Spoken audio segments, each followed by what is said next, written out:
Remember, slow down, slow down. No looking at this very minimal contact, slow down, eye contact. Okay. I'll show you 2 minutes, 1 minute, 2 minutes, 1 minute, 30 seconds. That means conclude from 30 seconds, okay? All right. Okay, start. Before I wake up and stuff, speaking, I do swim every day of the week. Also, science. That's because I don't get my 8 hours of sleep.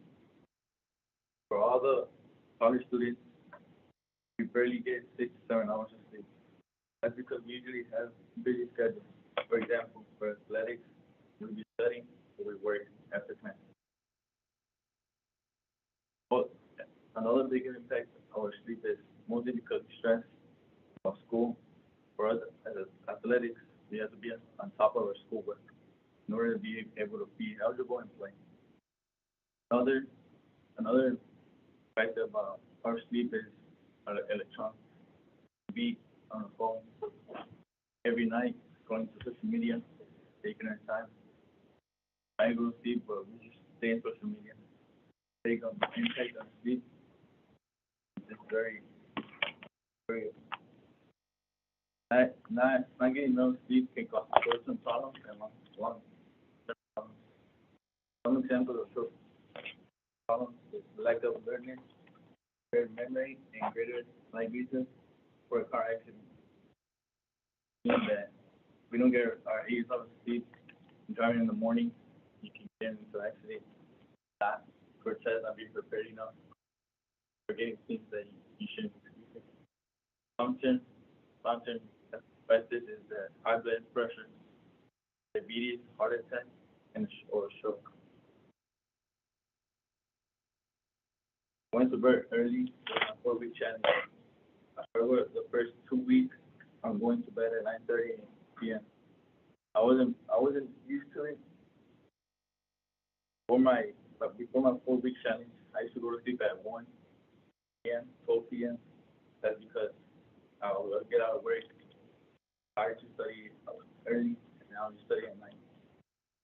New schedule after being done my 4 week challenge that helped me to waking up early. I had a lot of energy. I was performing better in school, and I didn't feel that easy.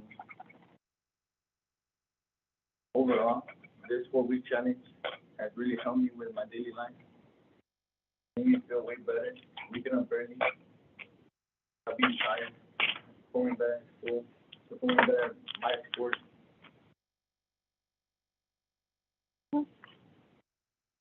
2 minutes for okay, all right. Okay. Okay, thank you.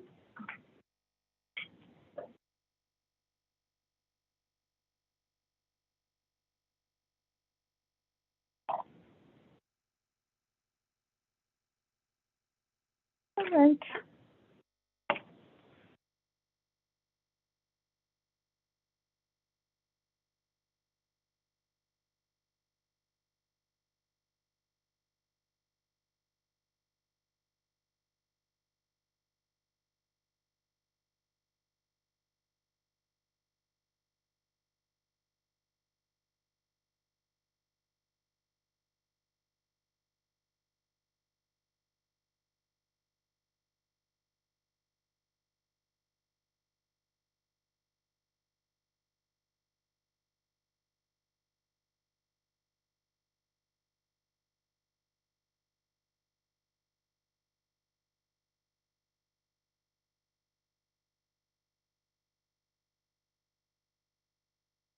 Yeah, you should.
here.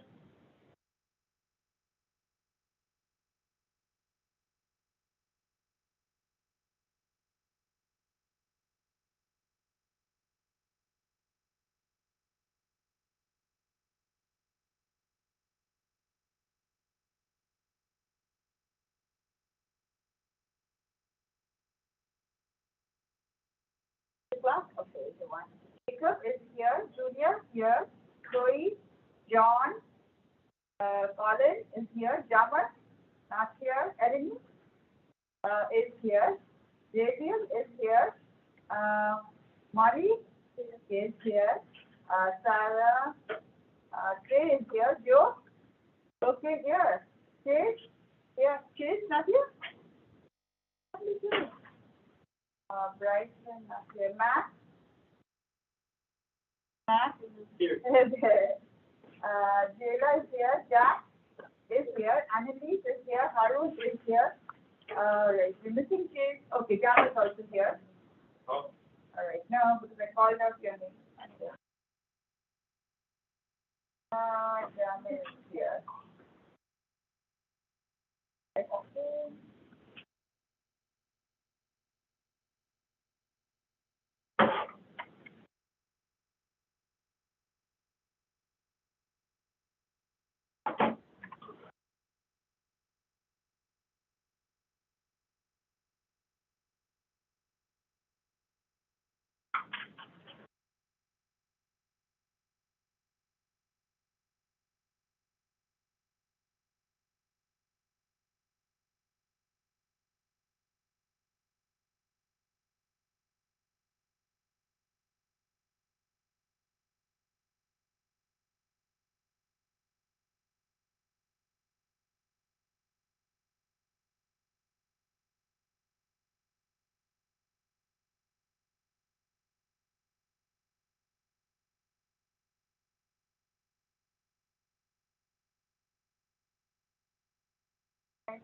Okay.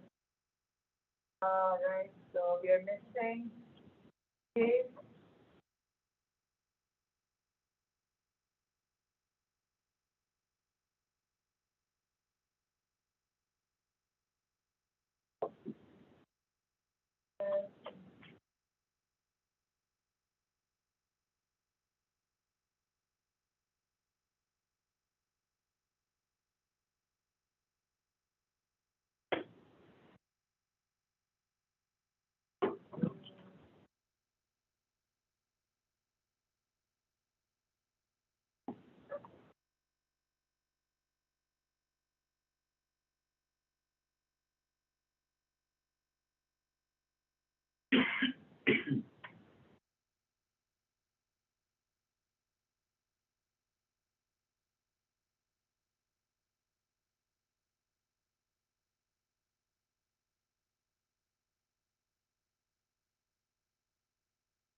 Right.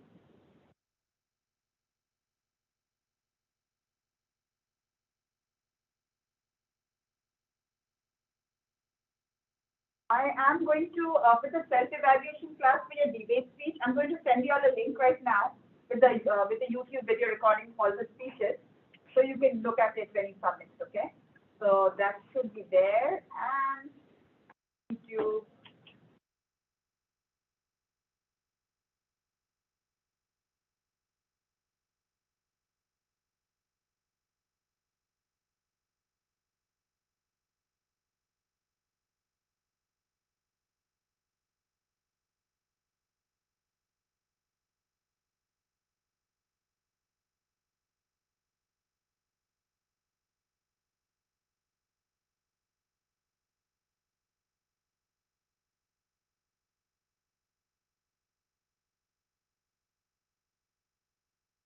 Got it.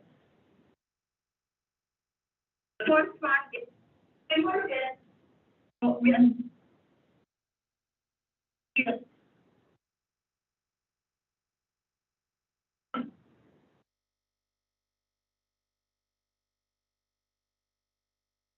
Yeah, got it. Yeah. I've got the link. I am putting the link right there so that you have that and you can see yourself. Edit. And today again it's being video recorded, so you get two links. Right after we finish, I'll put the first link, first day. So I'll just say YouTube. That was April 26th recording.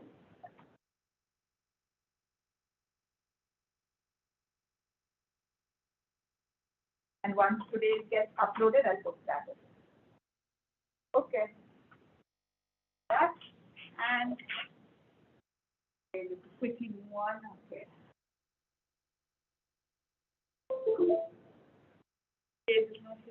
Oh, there you are. Okay.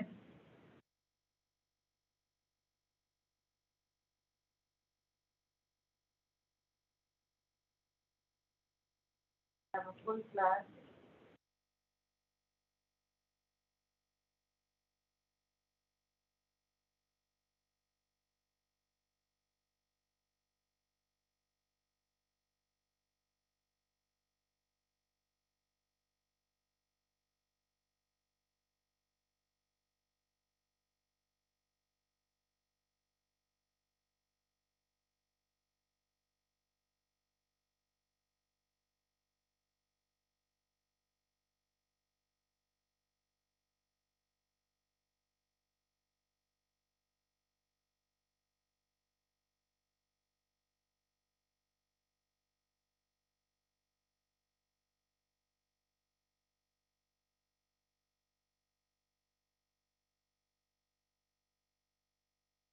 20 points today as well. You did counter arguments.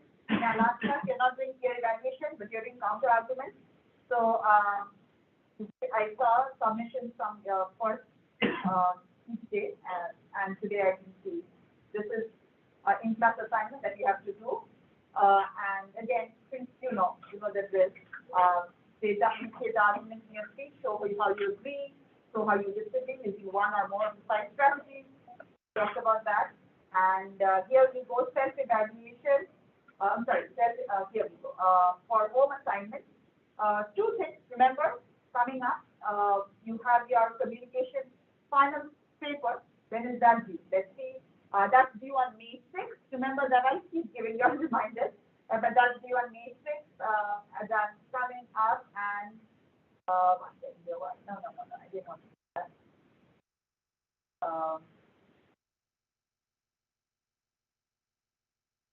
And self-evaluation debate speech.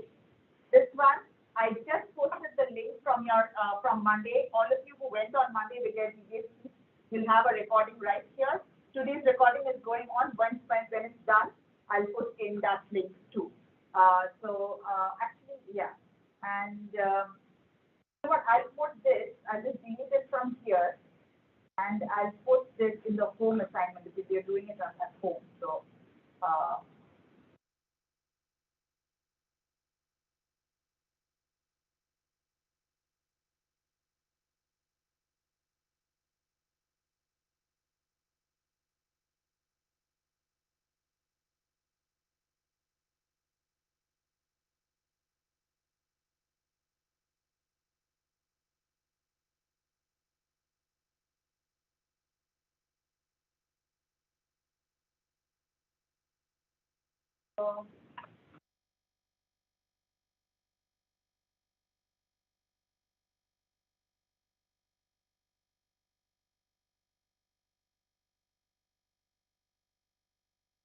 More assignments coming up. One is this one, which is due on May 1st by 11:59 p.m.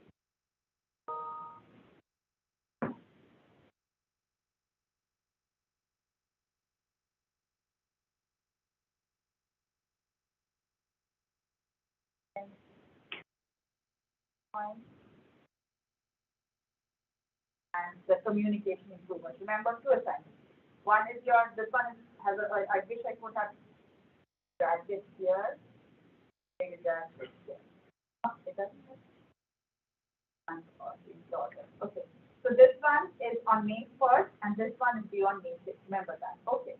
Having said that, let's move on and I'll delete that one so that this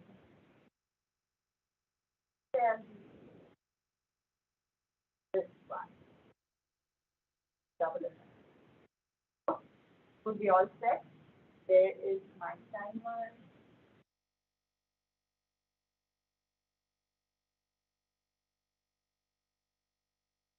The order of speakers are today. Let me just write it down. We have who's our first speaker? Arun is our first. Arun, is it 1 hour or 1 hour? Arun, second speaker. Keep mentioning Joe. Okay. Third speaker. Emily. Okay. I just took something. Fourth speaker. Jana. Fifth speaker. Jamar.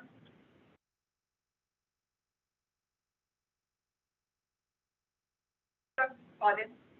Colin 1L, right? Seventh speaker. Chase.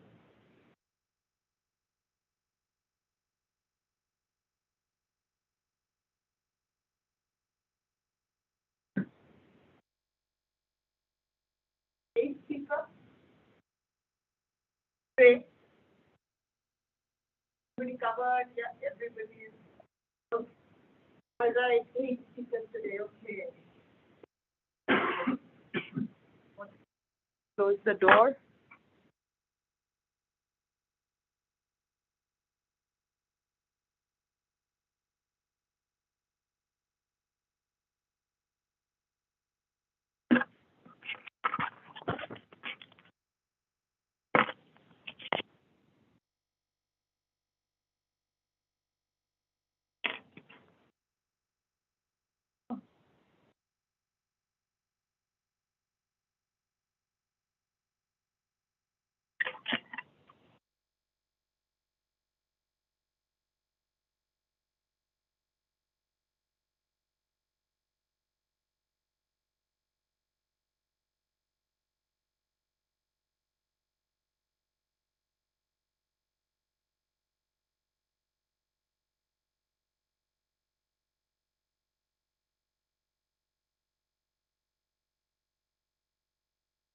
Yeah, just 1 second. 1 minute, 30 seconds, and then stop. Yeah, can we talk later? Okay. Start.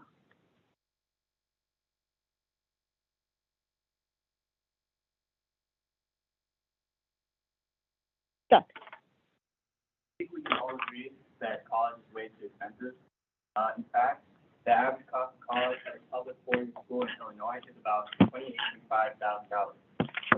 Put into perspective how expensive college is now, the tuition here at North Central in the year 2000 was about $15,000. Today, $15,000 is barely enough to cover our room and board, and it's about a third of our tuition now. Costs for higher level education have skyrocketed in the past 20 years. That's crippled many students and graduates in deep debt. In fact, on average, it takes 20 years for a graduate to finally pay off their student loans. Going to college and getting a degree leads to a good job is the easiest way for you to acquire wealth in America. However, at the rate prices are currently going, that statement becomes less applicable when considering the debt graduates have to spend a substantial amount of their future income on. To reduce the cost of college, my solution is that the federal government should step in to alleviate the financial stress college puts on students. Right now, public colleges are regulated by the states, but if that responsibility was given to the federal government, then serious improvement can be made. The federal government should do this because if the cost of college is too high, that will discourage people from going to college and pursuing an education. That decreases the quality of the workforce in America, which will ruin the economy, which will be bad for America. So some may say that if the federal government started to reduce the cost of college, citizens' taxes will go up. Although this is true, paying an increase in taxes would still be cheaper than paying the exorbitant amount of tuition it now itself. Also, with the way taxes are going now, taxes are like subjective, so it's based on your income level too. So that not everyone's going to get it. Okay, and think about a counter argument for Harun, please. Jada, your question. Okay, right now I'm with the students, and it has to be done after speech. Okay.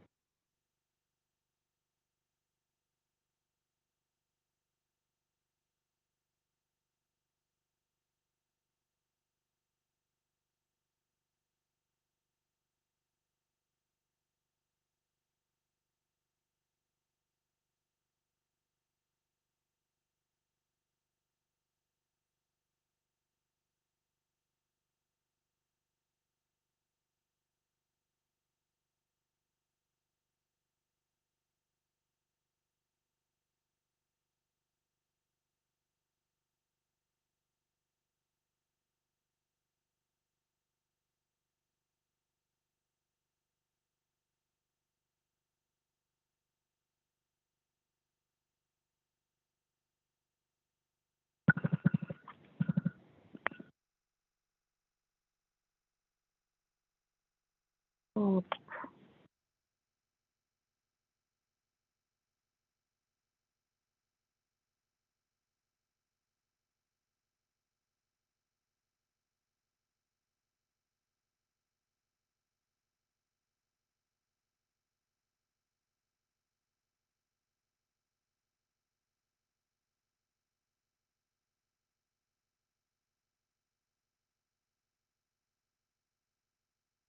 Okay.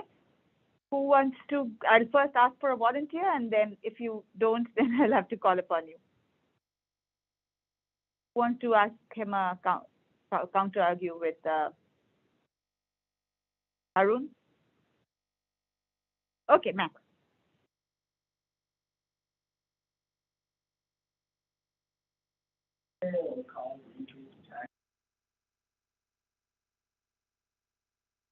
You can think about it. You have time to.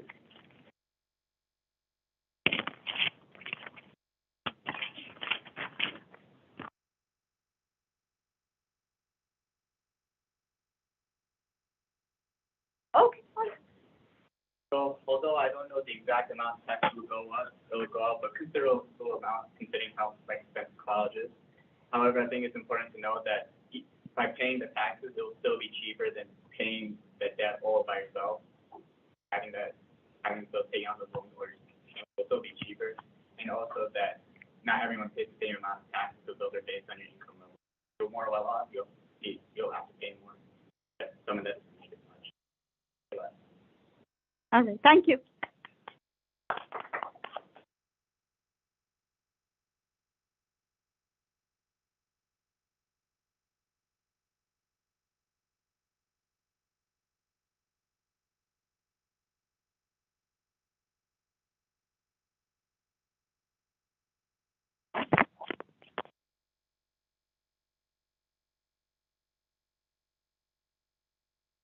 Joe, whenever you're ready, we are ready. Okay, all right. Okay, go.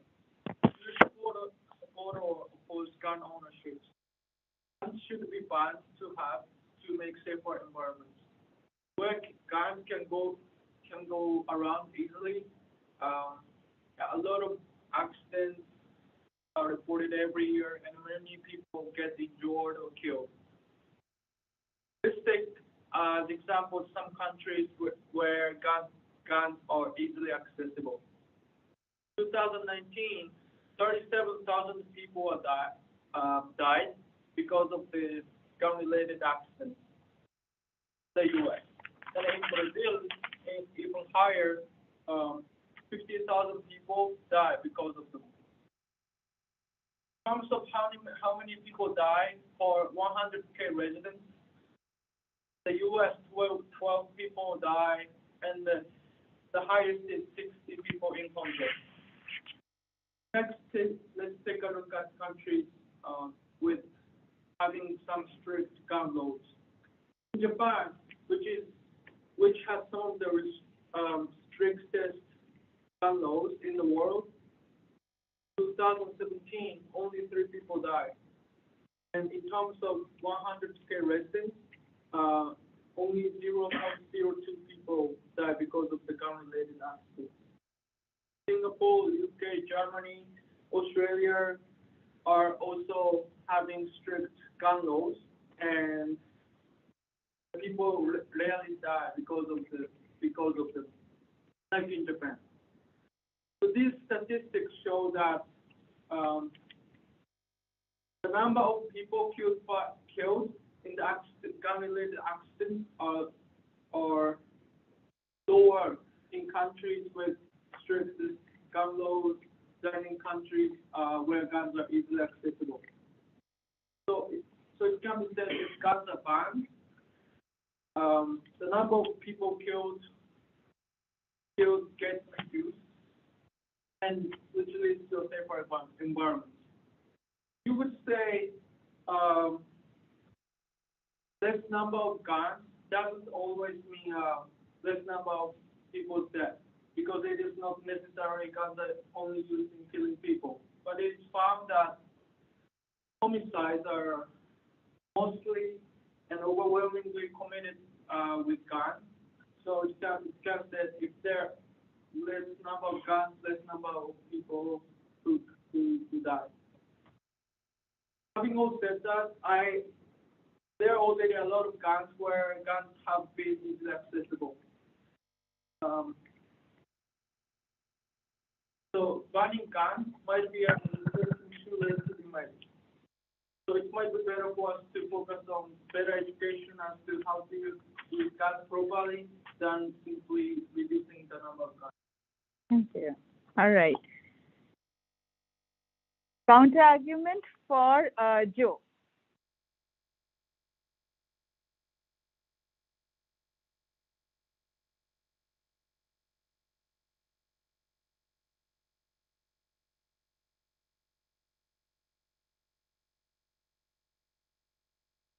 Oh, okay. All right. Already one. Okay.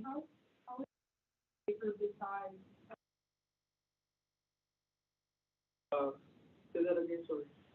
Would you make guns safer besides the education on them? So other than education? Yes. Other than education, Yes, absolutely.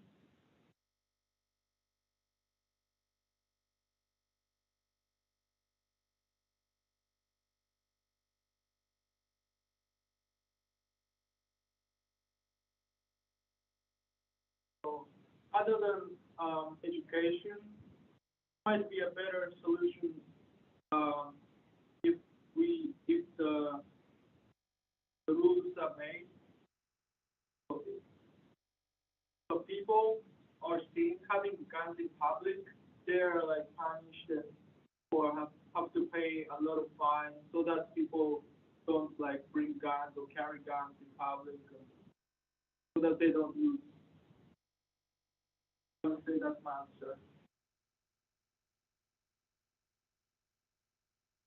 All right. Thank you, Joe.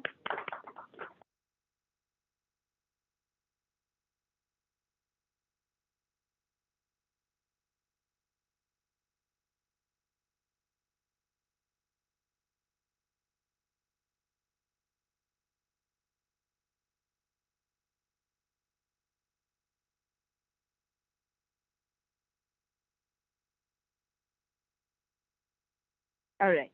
Annalise, whenever you're ready, go. The United States is continuously sending weapons to nations such as the United Arab Emirates and Saudi Arabia. UAE and Saudi Arabia are using these weapons to wage war against Iran and the country of Yemen. This is causing civilian casualties, poverty, and famine. The total death count is equal to that of a world war.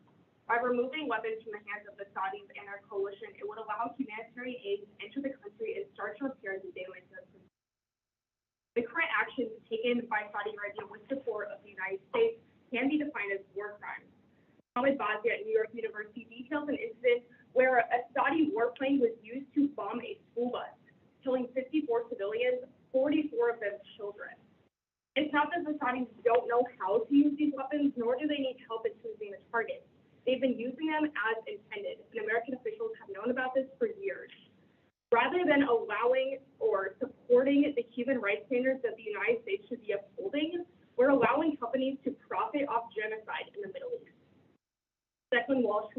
Times explains how in 2018, approximately 8 million civilians required emergency food aid to survive. By 2019, just a year later, that number tripled to 24 million. Approximately 80% of Yemen's population requires emergency food aid to survive. This is a direct result of the conflict taking place in Yemen that has caused severe economic issues resulting in famine. The current actions taken by Saudi Arabia are very detrimental to the country. Savannah Musa at the University of Manchester explains how U.S. weapons are uniquely tied to genocide in Yemen. There is, however, a simple solution: to regulate the arms trade. The lack of oversight on U.S. weapons sales has allowed for crises like the one in Yemen to take place. By removing weapons from the hands of the Saudis, we can prevent incidents like the one currently happening and prevent them from happening in the future. Jennifer Spindle at the University of Oklahoma explains how ending weapon sales to Saudi Arabia would cause a ceasefire, a break in hostilities that would allow humanitarian aid to enter the country and start to repair the damage that's been done there. Ensuring that individuals around the world have access to food, clean water, and shelter should be a priority for the United States. Instead, we profit off depriving civilians of those very essentials. It's time for the United States to reevaluate their diplomatic relations with Saudi Arabia and end weapons sales to the Saudi-led coalition. Take a moment and think about a counter-argument for Annalise.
All right, somebody?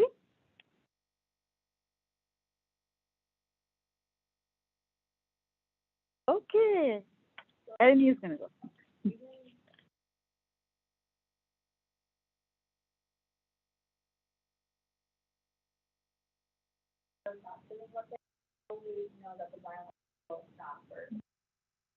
Yeah, so we've seen in the past that sanctions on weapons have allowed for ceasefires and briefly profit. The only time where the conflict continues weapon sales, like in 2017, we signed legislation that spends like $60 billion worth of weapons in Saudi Arabia, and that's just continuing the conflict more. Like we were very close to a ceasefire and ending the conflict before that sale, and then after that sale.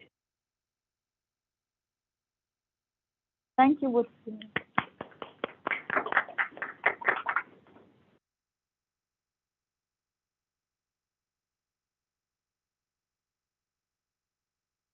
right.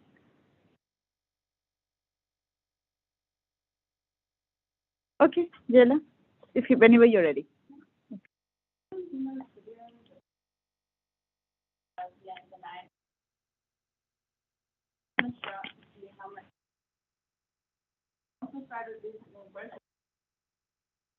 Firsthand how much at the end of that.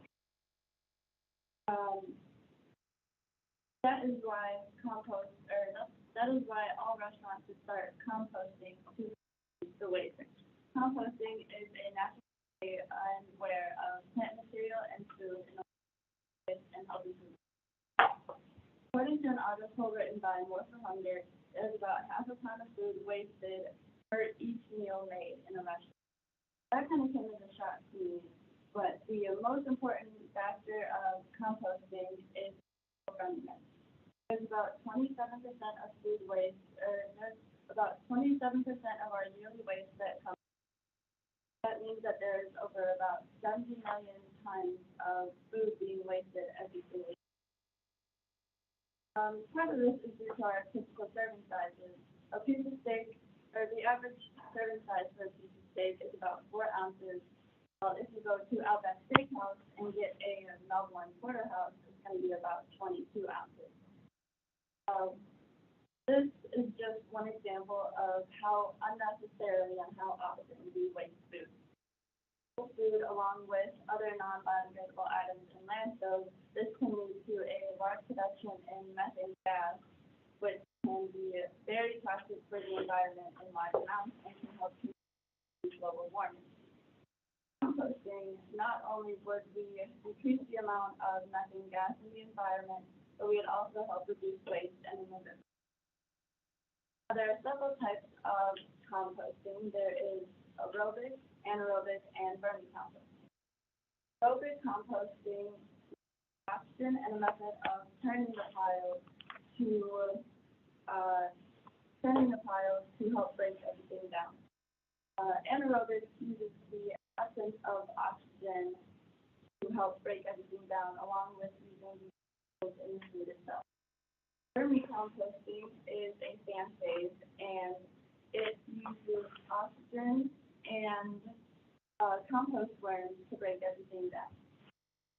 Vermicomposting is a fan phase because we do not have to turn the compost pile.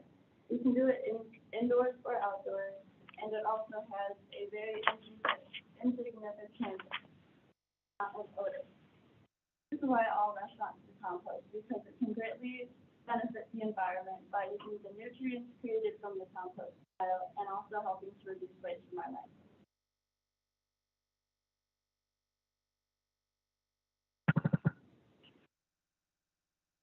Take a moment and provide your counter argument for Jayla.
Okay. Somebody volunteer? Yeah, Annalise has a counter. How can we encourage the food industry to start composting?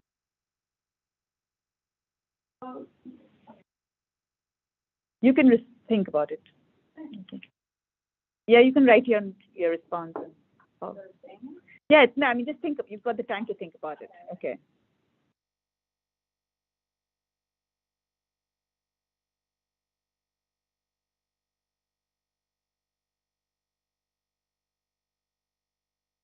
So there might not be many like lawful things that we can do, but with like social media being so big right now, we can only promote it and advertise it on there as long as we're in person, putting posters up and having people protest about it, trying to spread the message about how compost. Thank you.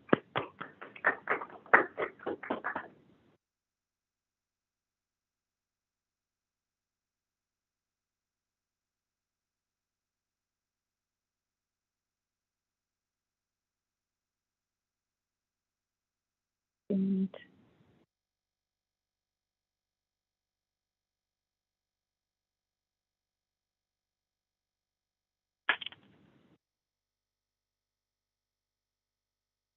Trey, whenever you're, I'm sorry, Jammer, whenever you're ready, please. Okay. I think WNBA players should get paid the same as NBA players. And you might ask why. Well, I think the work ethic that both of the WNBA players and the NBA players put in, it's almost like they go down the same road. For example, WNBA players, they go from high school to college to the WNBA. And then it's almost the same for the NBA. They go from high school, college to the pros, which is the NBA. But the difference between both of them is there's a higher chance for men to get drafted and get to their goal and reach the money amount that they want because there's 30 draft picks in the NBA. In the WNBA, there's 12 draft picks, which is the least opportunity for women to get to the WNBA and achieve their goals and get the money that they want. Women WNBA, they get to the WNBA and they don't get the reward that they really work for. In today's society, women in the basketball industry is underpaid, and they can't really do nothing about it because they don't have the mainstream to speak up and speak out about it. Like, if you look at the NBA, you watch all their games on ESPN, SportsCenter, ABC7, things like that. They have mainstreams to showcase their talents and speak out. When you think about WNBA basketball, you think about, like, you don't often see them on television or you don't want to go watch them on television as often.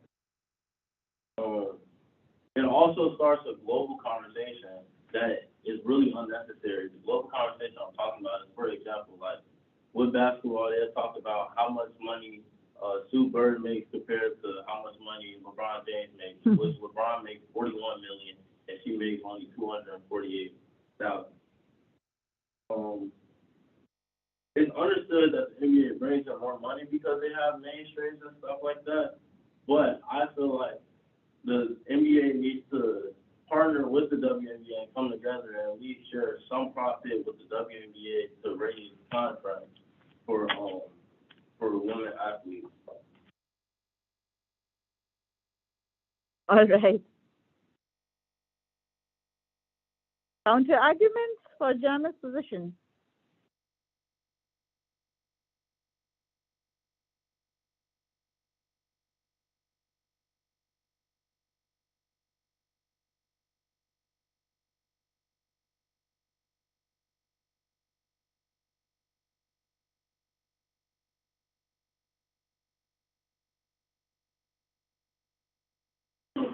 Bless you.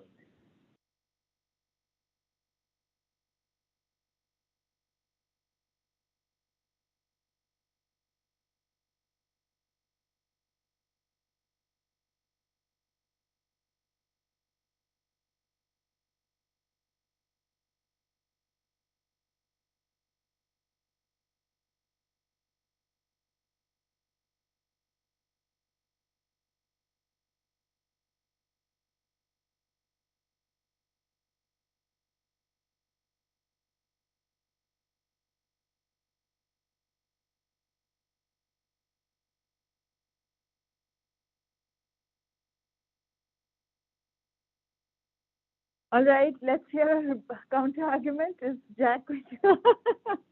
He just had a speech where he went opposite side. He said, yeah, and last class. WNBA playing a significant amount of less games and bringing in like a lot less money. Why do they deserve to make the same amount?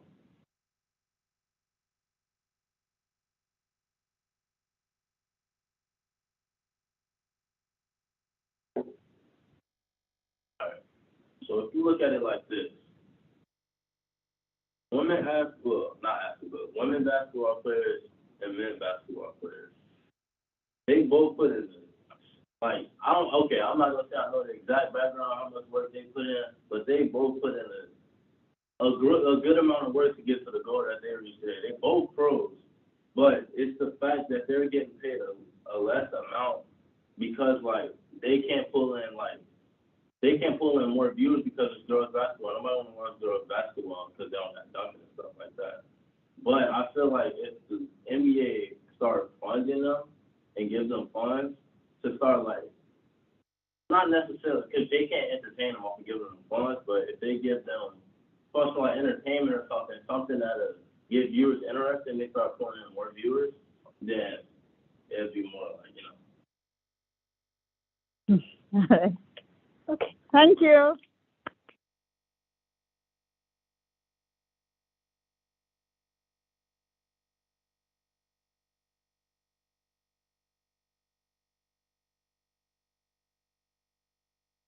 All right, Colin.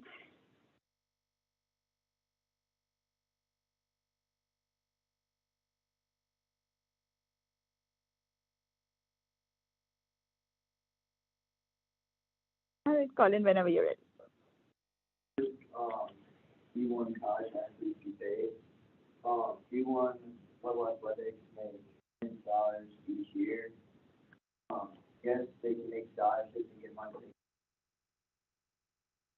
Athletic holds in here, it's a very small percentage to what it actually going towards the college tuition. NCAA rule just changed in July of 2021 that college athletes can make money off their name, image, and likeness. So any jersey that was sold before July of 2021 or anything that was bought for a certain player, the player didn't make any money. This change just changed. NCAA has also looked at the problem of paying college athletes, but and probably looking at it in an ethical way of the problem. Because you're right around the pay and compensation. And rules that make the most money is from sports. It's mainly brought in from television crews brought in to record different sporting events going on. Whereas NCAA tournament each year brings around 16.5 million viewers.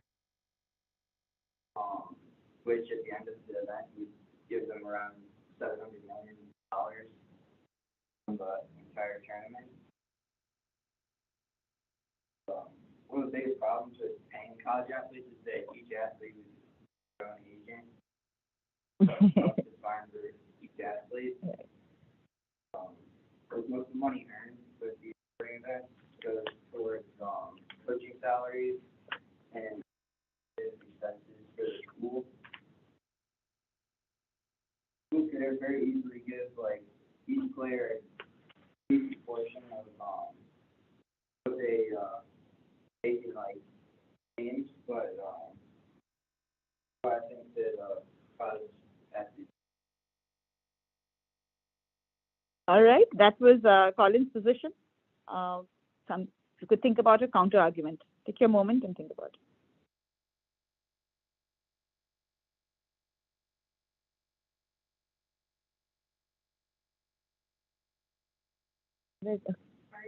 I know the difference between scholarships for the college students. Do you think that plays a role in why D1 athletes cannot get fair money? Sorry, can you repeat the first part of that? D1 athletes and NCAA athletes have to get scholarships for athletics. Oh, yeah. D1 they do. So do you think that plays a role in why they don't get paid? I mean, I'm sure it plays a role in why they don't get paid, but I feel like the amount of money, $700 million, each player getting their school $22,000 or something. Situation is $20,000 a year. That's nothing education.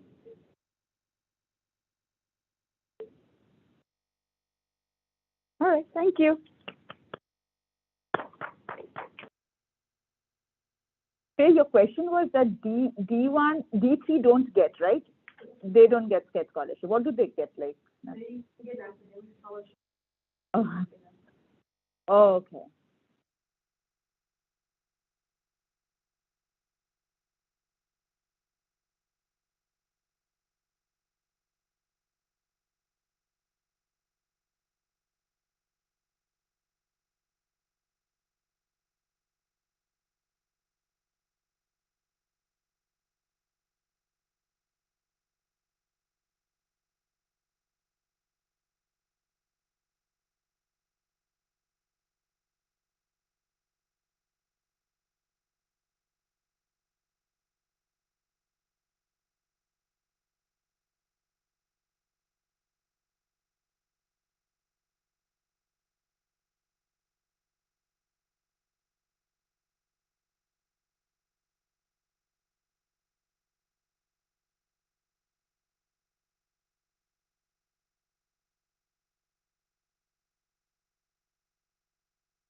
Okay.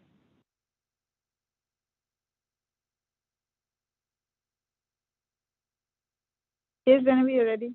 You can go. So I did why young athletes should get recruited from sports teams.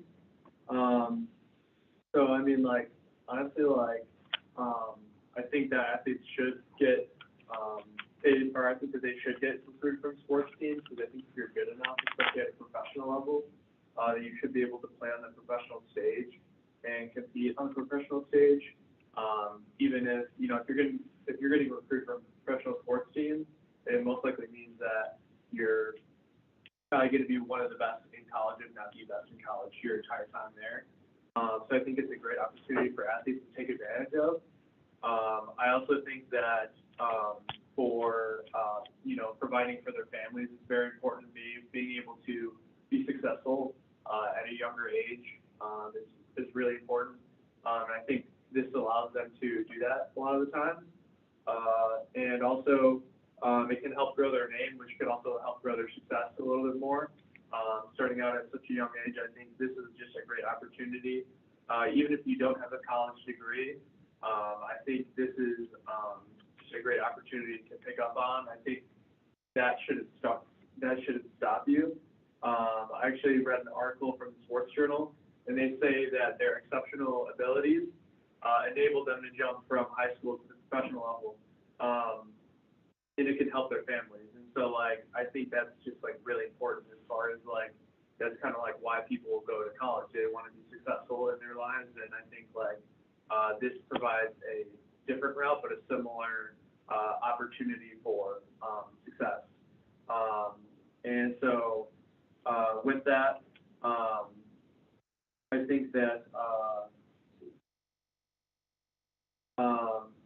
think that should be the athlete's decision. I think there is a lot of legal stuff that goes into it as far as the agents goes. I know most of the time you need an agent to sign with a professional sports team, and they kind of help with the legal processes and making sure that everything is ethical. And so basically, they can sit with the athlete in court and whatever if need be, but this can actually help the exploitation of the athlete's success, and making sure that nothing goes wrong with like a pay, like anything like with their pay or anything like that. Yeah, I think it's up to the athlete. They know what goes into it as far as legal stuff goes. So I think it's important for them to make the decision for themselves. But yeah, that is my right? Take a moment to think about a counter-argument, more information.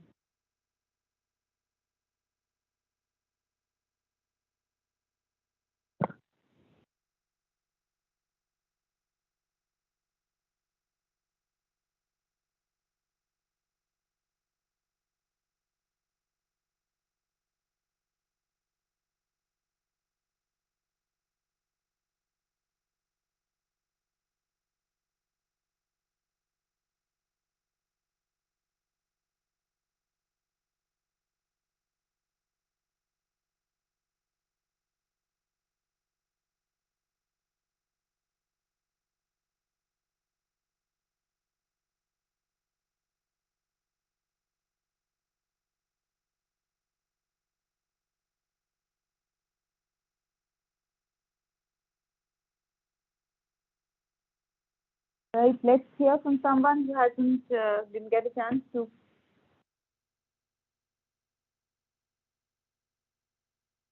Jamal, would you come up with it? Okay. And who wants to go? It's okay. Okay.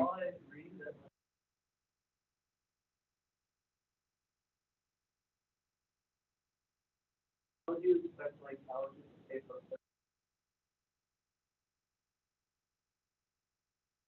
Like what exactly do you mean? Well, how would you expect colleges to? Yeah. How would you expect colleges to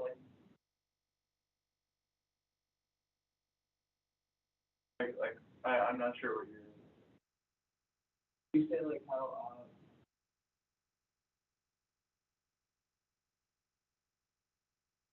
yeah. How would you say like colleges put that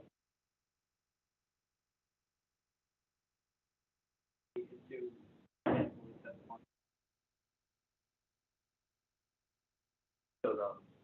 Okay, all right. I think what he's asking is, you mentioned that younger athletes should be allowed after high school, right? Mm-hmm. And if they are allowed, do you expect the college to? Okay, so yes, so because they're not joining college, Jacob. So how are you thinking about the money? Where's the money coming from? Okay, I guess there's some funds involved to get them all prepared, and as opposed to getting somebody from college and getting a professional player by that time, because during that college they're still going through the training and everything. I think that's what he's talking about. So during that college they're still going through that training. You get a fresh 18-year-old from high school. How do we get the funds to develop these young talents? Do you think enough professional leagues have that money to do that? If you think so, that's how do I don't know about it. There was Kobe Bryant right after. Did he join right after high school? I think he and even so. Do you think there's enough funds for us to get a lot of young talents and then grow them? I think so. I mean, especially if it's coming from I think if it's coming from a professional team, and they're offering to sign you, I think they definitely have the funds to help kind of train you, sort of build you up, and have that support factor. Right. I know professional athletes that are in that business, and they have psychologists, physiologists, that type of stuff to help out with kind of their biomechanic movements, but also the mental aspect of things. Okay. And I think that could help a lot of the transition from high school to professional, because it's stressful. You're going from a completely different level. Right. So I think like I said, if they are offering it, then they definitely have the money to do it. If it's from a brand like Adidas or something like that, right. Even an actual team, whether it's basketball, football, whatever, I think that they definitely funds to do. Who are can you think about any examples who just started right from high school, some famous players? I know there's one track athlete, his name is Drew Hunter. Okay. He was like a sub-form and a miler in high school and stuff, and he signed right to Adidas. Okay. Coming out of high school. He was literally one of the best in the country, and even for college at that time, he was probably in the top 50, top 100 track athletes in the nation. That would be him coming in as a freshman. Okay. So he Okay. took that opportunity to go straight from high school to the professional team. But that's like one example that I know. Okay. For So sure. there isn't any law that says that you have to finish. And there's some people who are. You don't have to have a college degree to. Okay. There's a lot. I feel like there's a lot of high schoolers, especially now. Right. Kids that are younger. Right, that right. will sign with like a company like Adidas or stuff like that. Like that happens pretty often. Okay. So it's yeah, it's definitely it's pretty interesting, but I mean it's definitely not more common I feel like. Okay. Thank you.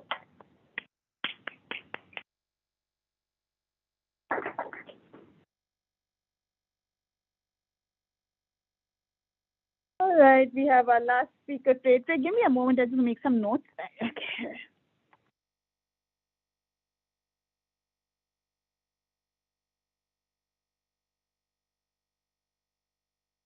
Important.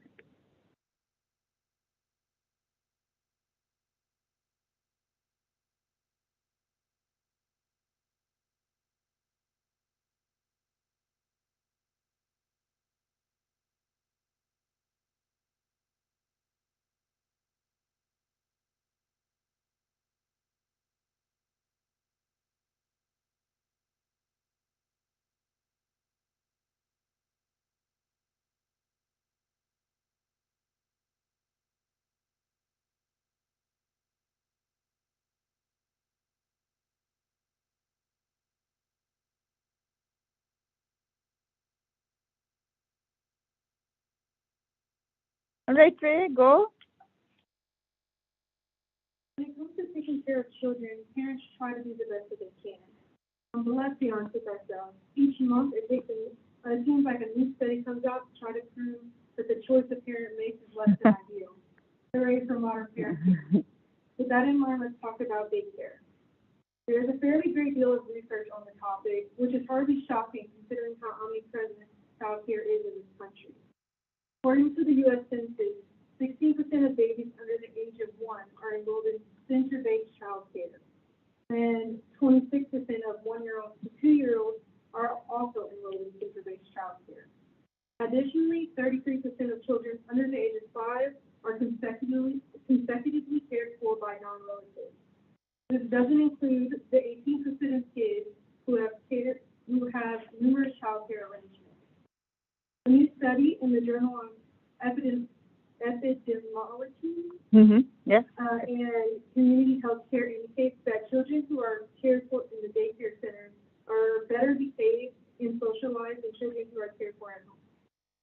In my opinion, the study won't cause parents to change their child care arrangements, but it could make those who send their children to preschool feel more confident in their decisions. Researchers from Sorbonne University conducted the study. According to one of the study's authors, Mary Malcour, daycare children see a long-term impact in their development in adolescence. Access to high-quality childcare in the first years of life may improve child's emotional and cognitive development, prevent later emotional difficulties, and promote social behaviors, according to Malcour. The study reporting data of 1,428 French children from the ages of 12 months to they are about 8 years of age. During that period, researchers examined the development of children's emotions. This was done by continuously surveying parents about their child's behavior, including hyperactivity, friend-making skills, and other social skills. Researchers also investigated the childcare facility at home with the mother and father or with a caretaker. The study found that childcare boosts children's cognitive language and pre-academic skills as well as academic readiness. Concluding that the daycare improves the social and behavioral skills of children, giving them an advantage in the future. Take a moment, think about your counter argument. Trey is our last speaker for the day.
All right, let's hear a counter argument.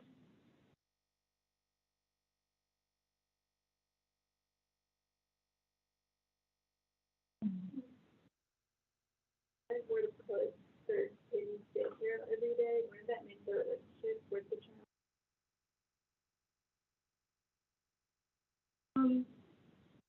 I don't know the specifics, but I feel like if you're with your child more than the daycare, like say you're putting your child in daycare, you're not going to be there the whole day. Most of the time they will be there for like 8 hours. It's for your work schedule, you're sending your child there, but most of the time the child will be there. It's only sending them there for that consecutive amount of time.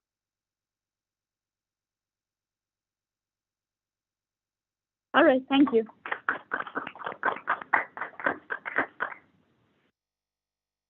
Right.